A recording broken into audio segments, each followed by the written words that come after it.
Je dois dire, moi, depuis, ça fait des années, le Lolo Zaïko a couru ça 40 ans, mais je crois il y a même 35 ans ou 30 ans, quand ma papa m'a Kendeki, et puis 5 ans après, Manorayo Kende dans les années 80, j'ai toujours dit, les personnes qui peuvent utiliser le nom de Zaïko ne sont que deux.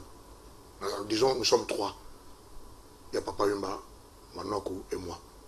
Si Manoko a utilisé comme Zaïko, parce qu'il a été à la fondation, il est l'un de ces rochers. C'est Maï Zaïko. Papa Yumba de même, il a ce droit. Attends, Zaïko super ou quoi.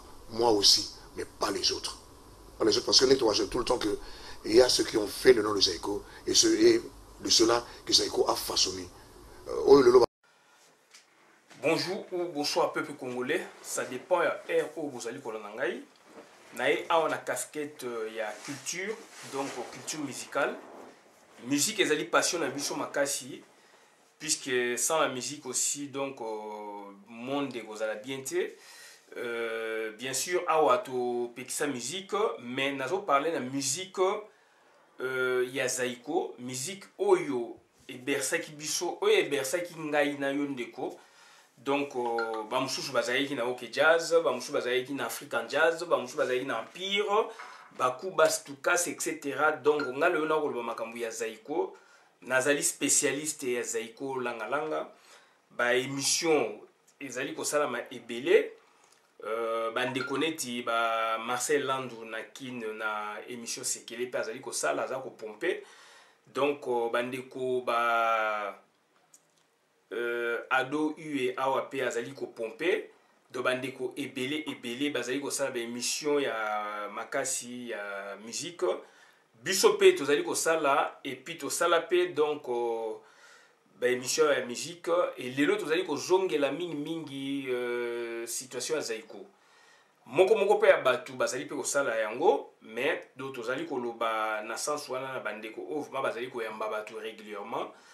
Donc musique et puis donc culture en général, sport, nini, donc voilà. Et c'est tout cité pe bango. Donc le autre na makama Zaïko parce que makama Zaïko to c'est la bino ba vidéo bolanda yango ba 2 ans, 3 ans, une année les cas 4 ans, 5 ans. Donc sur Zaïko ou le clan Zaïko et naïf sabino na spécialiste non seulement Zaïko mais clan Zaïko langa langa. Lelo toye ko zongela donc sujet moko brûlant oyo ezali entre Nyoka Longo na Manwaku Waku ou Manwaku Waku na Nyoka Longo par rapport ya antériorité na katia Zaïko par rapport ya leadership côté de par rapport ya mutu oyo ayaki liboso na Zaïko et baza kokene même na mutu azalaki na Belguide Belguide Oyo, orchestre et fondateur au Basalaka avant Basala Zaïko.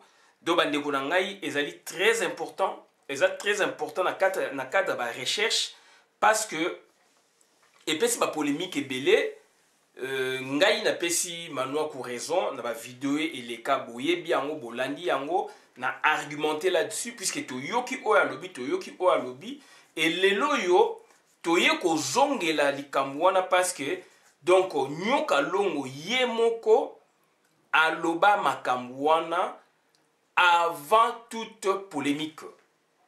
Donc yaki lors ya bazako kende vers 40e anniversaire à Zaïko, c'était en 2009.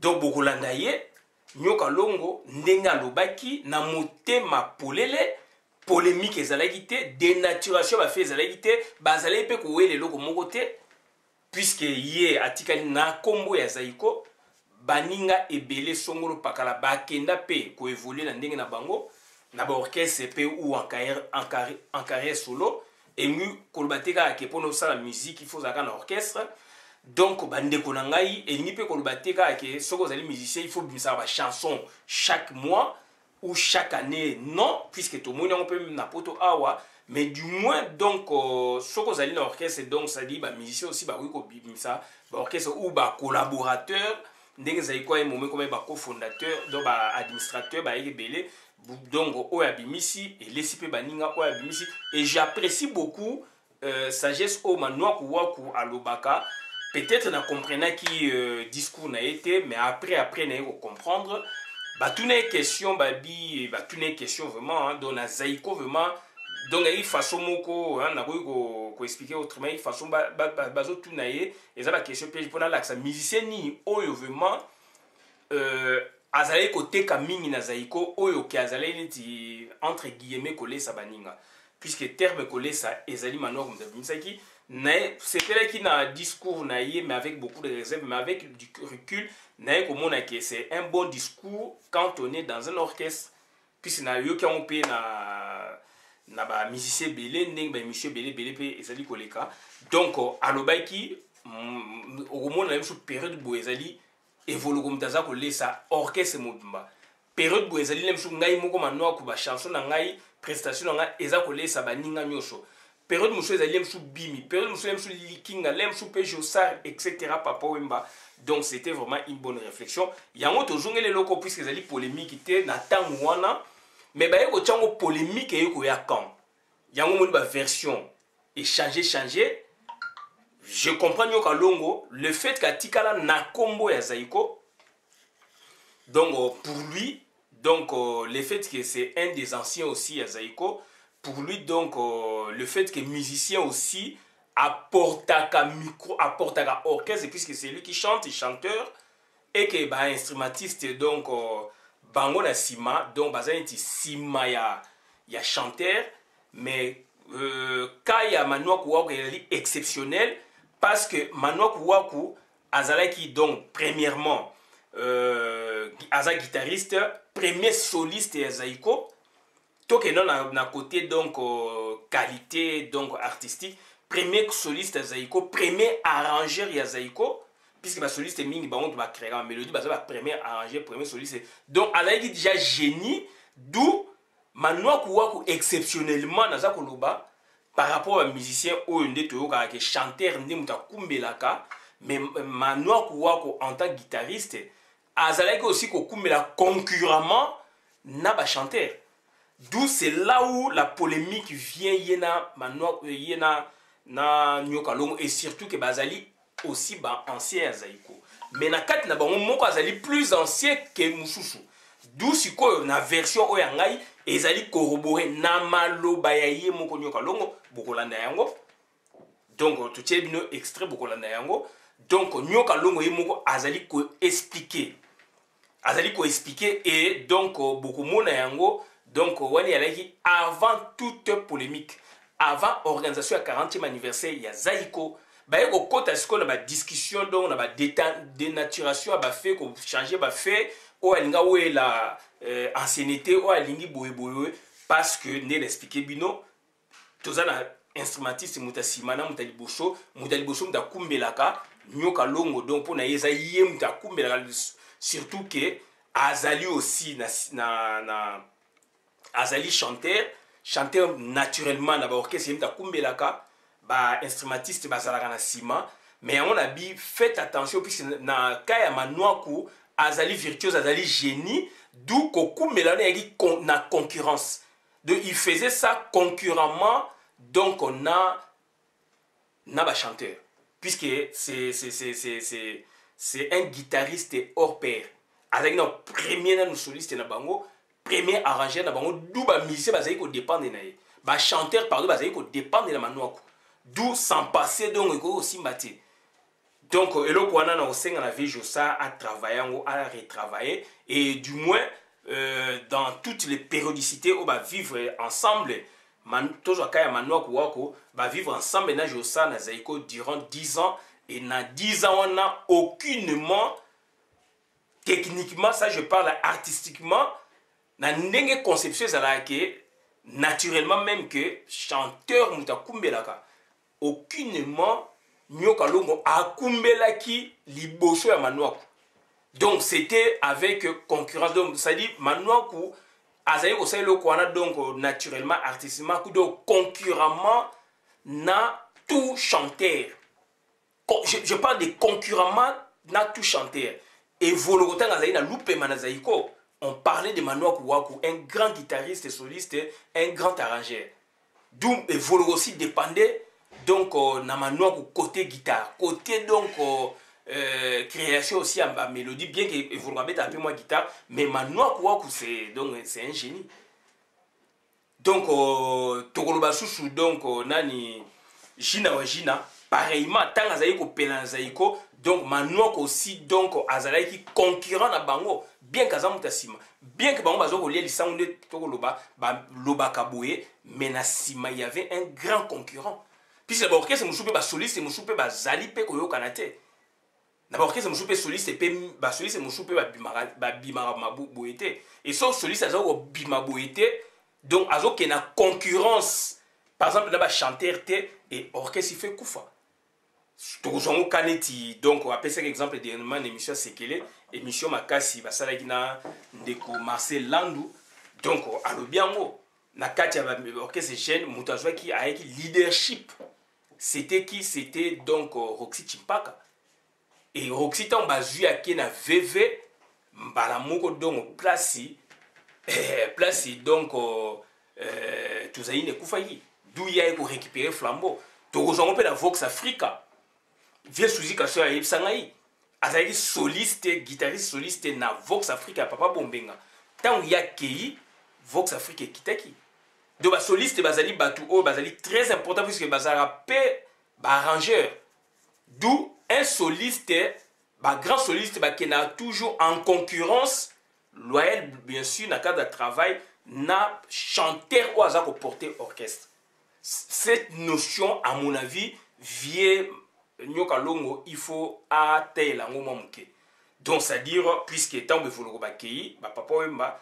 historiquement c'est la bande à Ivoloko. Toi inverse à Makamute. Papa est devenu grand, oui, mais historiquement c'est la bande à Evoloko.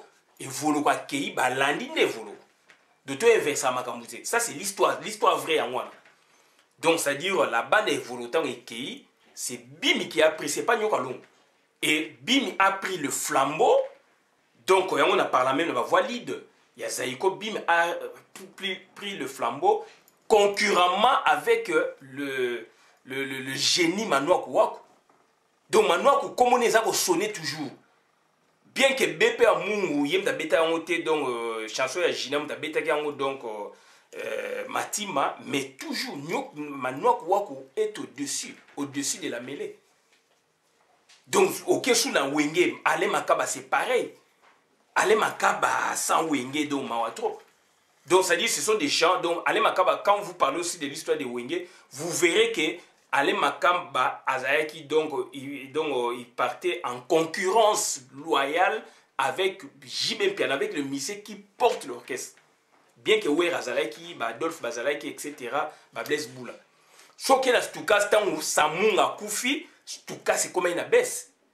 Puisque Samunga, bien que l'Itabé ma casse, mais concurremment, na talent artistique donc na Litabembo et après aeko Jabon donc c'est quand vous avez un grand soliste donc orchestre fait mata et puis bakenaka na concurrence sans que les gens le voient na concurrence loyale artistique na le chanteur qui porte l'orchestre et Nyoka Longo dans sa philosophie musicale politique musicale donc lui étant doyen aussi à Zaiko et que Manoa Kouakou étant doyen et que naturellement, je parle de naturellement, c'est le musicien qui porte l'orchestre. Ça c'est même le vieux Manu Dibango qui l'a dit lors d'une des émissions à Zaiko sur Africa numéro 1 na Robert de Braza à Lobakango tant à Zaiko African Jazz. Donc il y a un saxophoniste donc il y a un poussé Feta Boulé et Liboso, c'est ce qu'il avait dit. Donc, puisque Taboulé était trop timide, donc le musicien, le chanteur qui porte l'orchestre ou le mouvement. D'où Tojongi Sikoyo na. On est sans polémique. Tojongi Sikoyo na vraie version. Nyoka Longo abimisi ba version ebele. Pour na kolakisa batuke. Ya Liboso, ya Manoa Kouakou. C'est faux. Yango moningai na ba version na bango. Na ba excuse, deux grandes excuses au Yassala, Naïb Sabino que pour moi, le musicien numéro 1, c'est Oaya Zaiko, c'est donc Nyoka Longo et c'est Manoa Kouakou et que Manoa Kolobi même que na Belguide il n'a jamais vu Nyoka Longo. Et ce sont des versions qui datent. Papa il m'a koufité. Et tant papa il m'a koufité, Nyoka Longo a changé moi ma version. Puisqu'il y a des histoires moussou ya li mutu boy muta yebi puisque azala ki ba moussou bazala kité. D'où on peut bazala kité le fait que bazako s'approprier ma casse na histoire on a été Azali ko s'approprier, donc il va s'approprier na histoire totalement. Il y a eloko ube ya orchestre. Car net ya Nyoka Longo, ça ce sont mes points de vue en tant que chroniqueur de musique, aussi analyste. Puisque ma musique, ma blog auto c'est blog à recherche, les a question réponse, les a recherche, to moni, to lani, to analyser. Non non, on a compris directement. Et aujourd'hui, donc version ya Yemoko Nyoka Longo est corroborée. Wana lobi que en 2009 Azali par rapport à un musicien Oyatika qui na Belgique et qui est à Zozonga bon et pèse moi ba confusion ba musicien ba kimi d'où il a parlé na ba 26e seconde déjà Azali séquence moi 8 minutes mais na 26e seconde déjà Nyoka Longo avait parlé il a parlé na ba musicien Oyo ba ko porter ba ko utiliser comme ya Zaiko. Et puis, à quel moment on a blog folklorique, donc, dans le banc, on peut la vidéo, kala, pour nous bang ça, bah, jeune wana, que, bah, éviter, bah, ben, en a zana kisi, bah, éviter, sauf que, na sala pat, na, bah, vient, na, boué.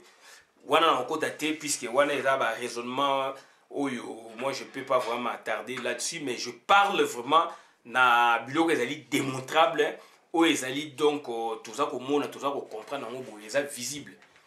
Donc, ça dit, Nyoka Longo Yemoko Alobi. Azo parler na deux pronoms. S'il vous plaît, Azo parler na deux pronoms personnels. Il parle de il au pluriel et de nous. Donc, c'est-à-dire, à l'occasion, il fallait organiser, donc, à annoncer que, organiser 40e anniversaire à Zaiko. Donc, Ezaï, probablement en 2010. Donc, à l'objet, on a Kachouana, et puis à l'objet, musicien Nini, au baroui ko porter combo ya Zaiko. Wana Zali ko pe sa conseil, ou aza aussi qui est là, musicien na yo batikala na poto donc cocaïne, etc. Alors, bah, ça n'esprit, comment expliquer, boza na Zaiko. Zaiko, c'est un état d'esprit. Boye na Zaiko, le quoi, mercenaire. Vous ne maîtrisez même pas 15 anciennes chansons à Zaiko. Alors, des bestes, orchestre des bestes. Et ça qu'on maîtrisait la chanson na biso makasi alors yo aux musiciens Zaiko. Donc c'était dans ce cadre, c'est là où Nyoka Longo avait sorti son intime conviction musicale, artistique, historique, musicale, reconnaissant ou retraçant les faits chronologiquement.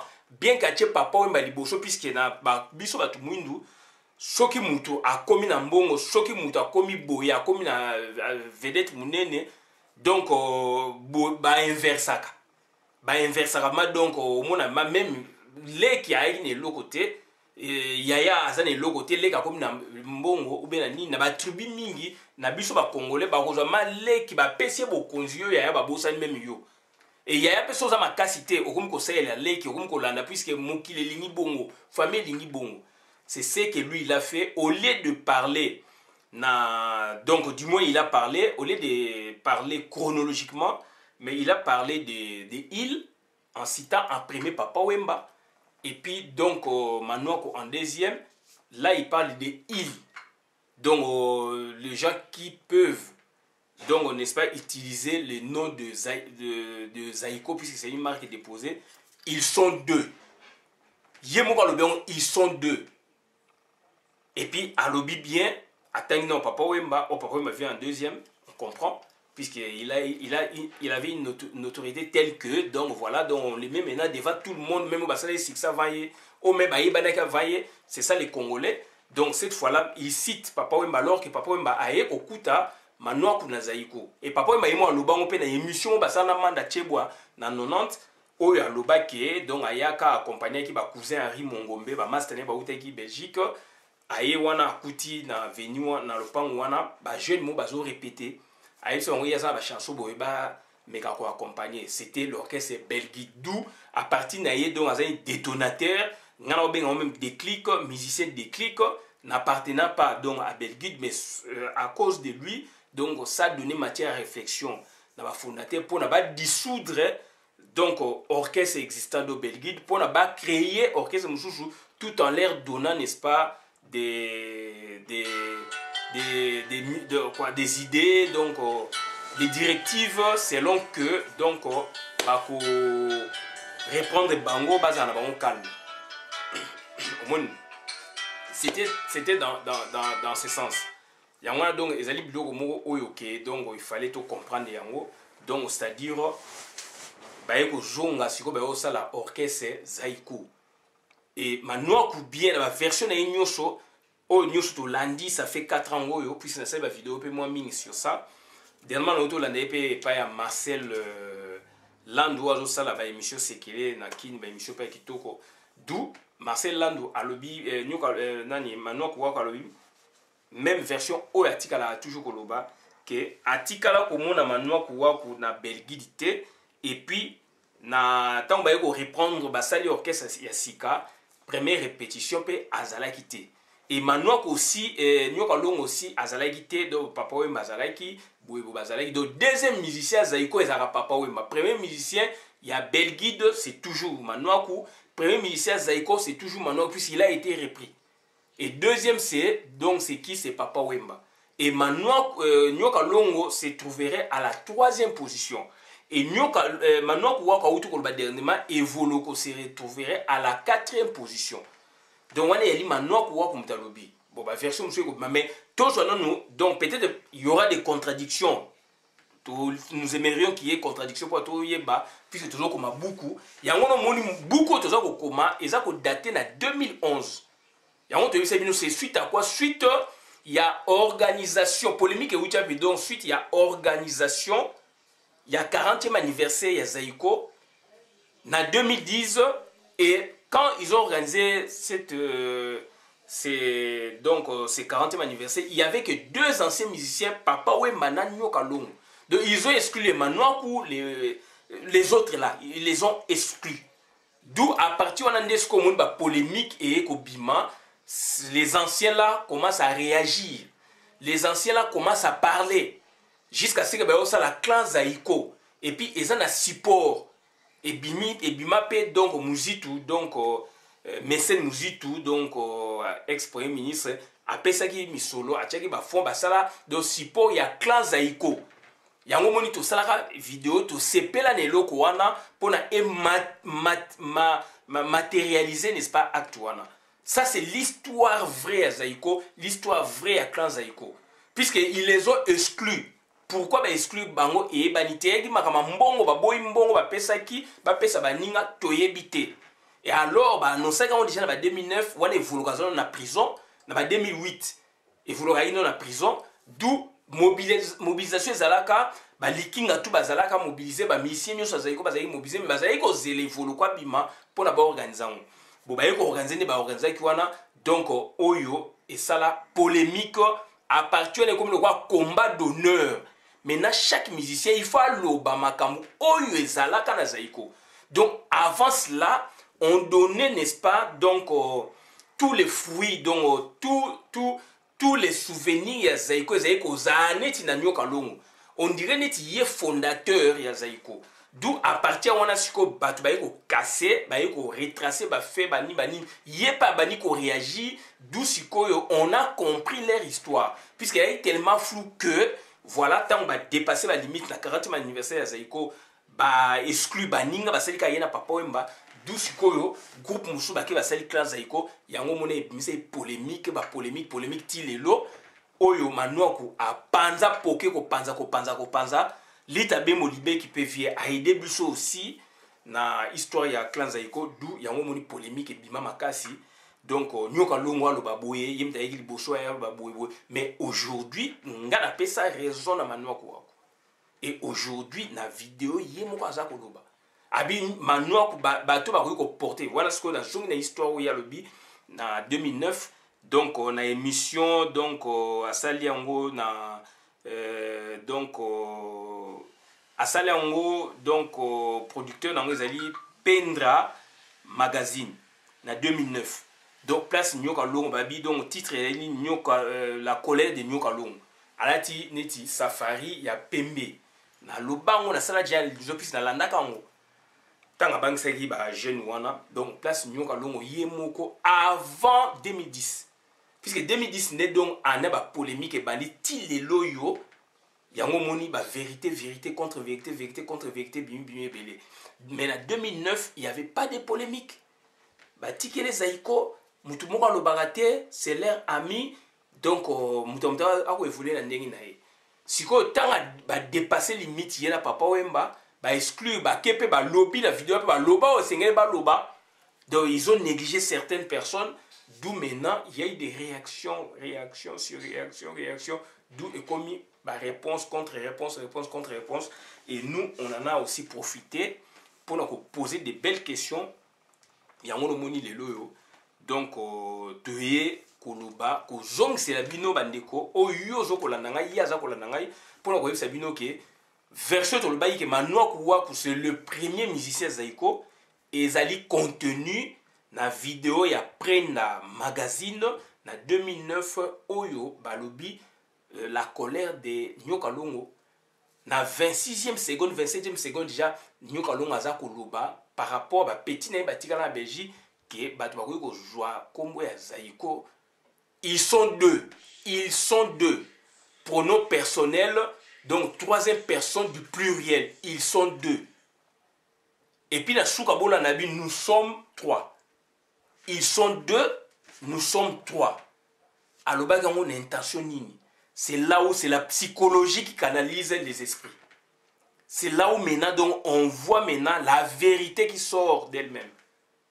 Et Bimina Moutou ya Nyoka Longo avant toute polémique, en 2009. Donc, vérité à Bimisia Mouyemoko na Moutou calmement. Et puis, il dit que Manoa Kuwaku, il insiste, bien qu'à Papa Wemba Liboso, mais il insiste, il dit Manoa Kuwaku, il est dans la fondation. C'est les rochers. Moutou a la fondation T, a la rocher T. Boni lobby sous puisque polémique est bimi, oya konoba ke yoza Liboso nae. Alors, donc, la conclusion de la Zanini, donc, Makam Oto Yebisaki Bino, Makama Zaiko, le premier musicien Nyoka Longa Loba, Papa Wemba vivant. Puisque la monde bango tout bazaye ko respecter quand même papa Wemba vivant puisque Nyoka Longa ko se rétracter de sikoyo donc papa Wemba vivant Nyoka Longa na retrait de dé ya Mbuta Mashaka de ya Bron vidéo ezala bi naza musicien Liboso ya Zaiko na moni bango nyonso nde bazako ya auti ko bango sur l'émission à Marcel Nyoka Longa donc deuxième musicien za papa Wemba troisième musicien Nyoka Longa eko ya quatrième Evoloko. Donc, Moutalobian Manoa Kuwaku, premier musicien ya Zaiko. Donc, Nyoka Longa sa vidéo mo boye na répondre mais na tikaka aye ko zongela ku na zayi na Belgique d'avayo. Atangi batu moko boye. On a compris, mais aujourd'hui bandeko na ngai il y a une vidéo authentique. Il y a Nyoka Longa il y a 8 minutes.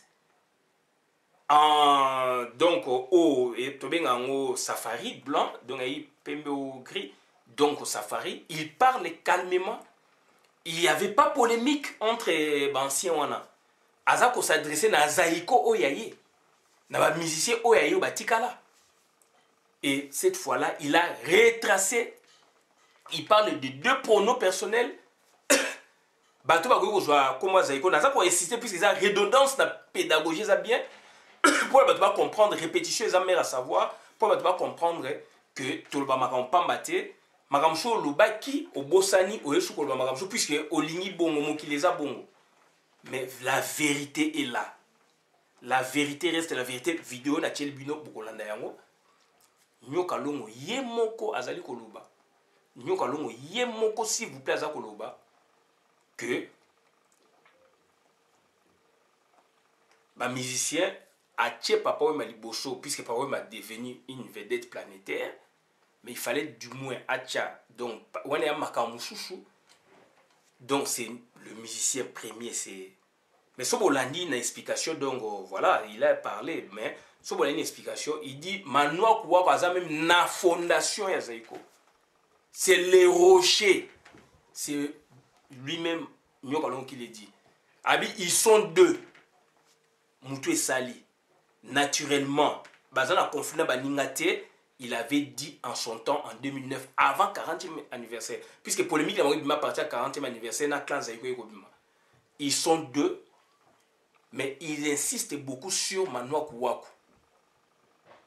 Manoaku Waku, c'est le rocher. Il est même dans la fondation. Et puis, il a rajouté qu'ils sont deux, nous sommes trois. Alors, Manoaku Waku, dernièrement, Yena Papa Wemba, les deux premiers musiciens, Bazaïko faire partie d'un conseil d'administration à Zaïko. Donc, nous, on n'en faisait pas partie. Donc, allez-y comprendre, ils sont deux, nous sommes trois. Donc, vous voyez, oh, dans le but vérité, mais on a appelé le troisième musicien. Donc, autre chose, c'est bien, on a tout suivi. Ah, on a la vidéo, maintenant, on a compte à communauté. Ils ont dit, malin mouvement, puisqu'il y a une histoire quand même. Ils ont dit quand même, histoire quand même, il y a culturel, il y a musique nabiso, donc il y a Zaïko, il y a un autre senga, donc bolanda yango pour clore la polémique inutile. La vérité est là, nous allons loba quand on son temps. Donc bolanda vidéo, na Tchelibino, donc il y a 8 minutes, bolanda, merci. Je dois dire, moi, depuis, ça fait des années, le lot Zaïko a pour 50 ans, mais je crois il y a même 35 ans ou 30 ans, quand ma papa m'a Kendeki, et puis 5 ans après, Manoaku Kende dans les années 80, j'ai toujours dit, les personnes qui peuvent utiliser le nom de Zaïko ne sont que deux. Alors, disons, nous sommes trois. Il y a Papa Yumba, Manoaku et moi. Si Manoaku a utilisé comme Zaïko, parce qu'il a été à la fondation, il est l'un de ces rochers, c'est Maï Zaïko. Papa Wemba de même, il a ce droit. Attends, Zaïko super ou quoi? Moi aussi, mais pas les autres. Pas les autres, parce que nettoie tout le temps qu'il y a ceux qui ont fait le nom de Zaïko et de ceux-là que Zaïko a façonné.